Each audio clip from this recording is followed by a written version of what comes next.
A competitive one. It's constantly evolving and competing with new players. Fashion business owner Vuyo Dlamini tells us about the holistic approach she takes.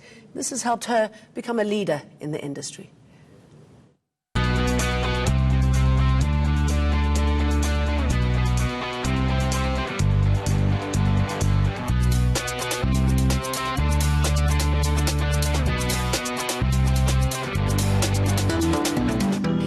To make it big in the fashion industry, it seems you've got to go the holistic route these days. And somebody who has mastered that is Vuyo Dlamini. Hello, Vuyo. Hello. How do you become successful in the fashion industry today, a successful businesswoman?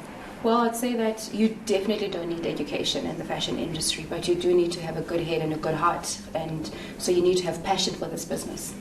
You need to know your cloth, you need to know what is viscose, you need to know what is cotton, you need to know what is brocade. So that basic knowledge is important, you can't go without it. And also you need to be understanding of what South African women, because I'm in the women's fashion space, what are they looking for, what is not out there, and then you offer that to fill that gap.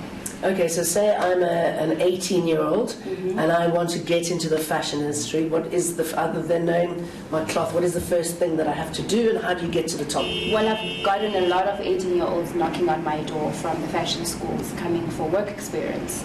And they literally come and to spend time with me on a Saturday, and they even collect this extra cloth, to make their own clothes with my own machine, because you find that in the school they're not offered practical experience. So when they come to the shop, they get to see the client, they get to see the cloth, they get to experience the machinery. So you have to kind of be hands-on in all facets of the business, not just one thing. And if you can get to the fashion school, is that a good thing to do? I mean, what do you get taught there that you might not necessarily learn on the job?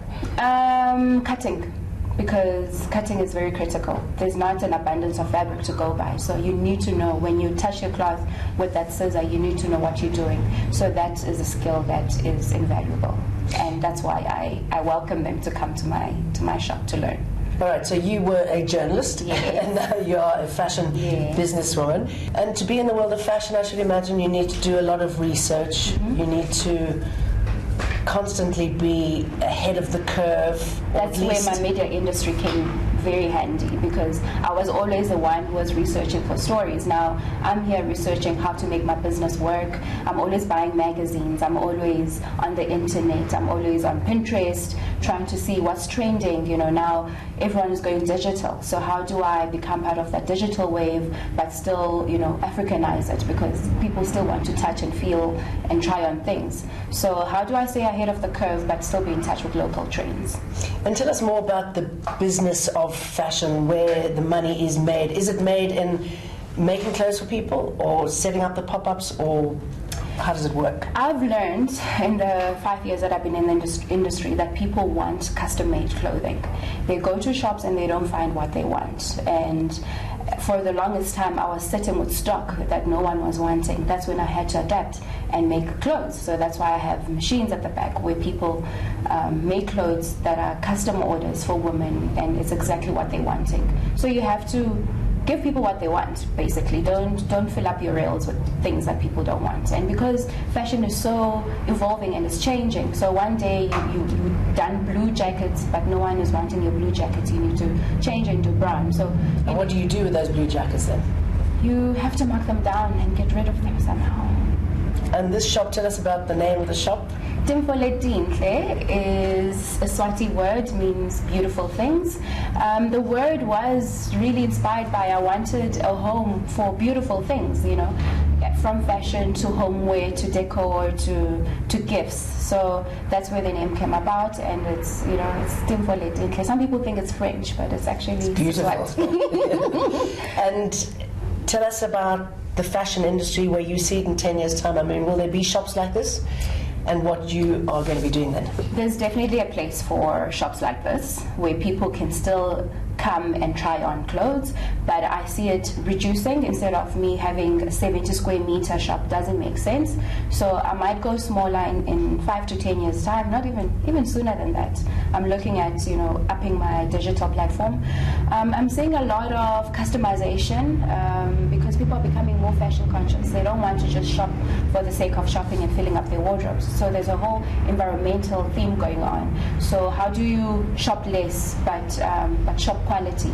So that's where I'm looking at for growth. A lot of people think that the fashion industry is just a creative business, but you also need to know your taxes, your accounting, your legal.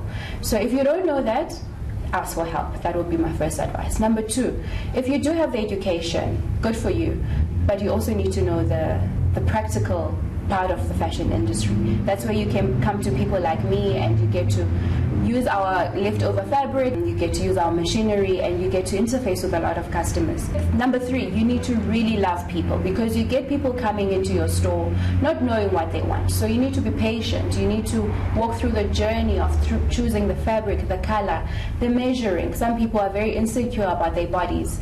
They're insecure about using different colors on their body. So you really need to be some sort of a therapist. You become a style therapist for them. Number 4, you need to know how to handle money, because fashion business is about money, and the money comes in, and as quick as it comes in is as quick as it goes out the door.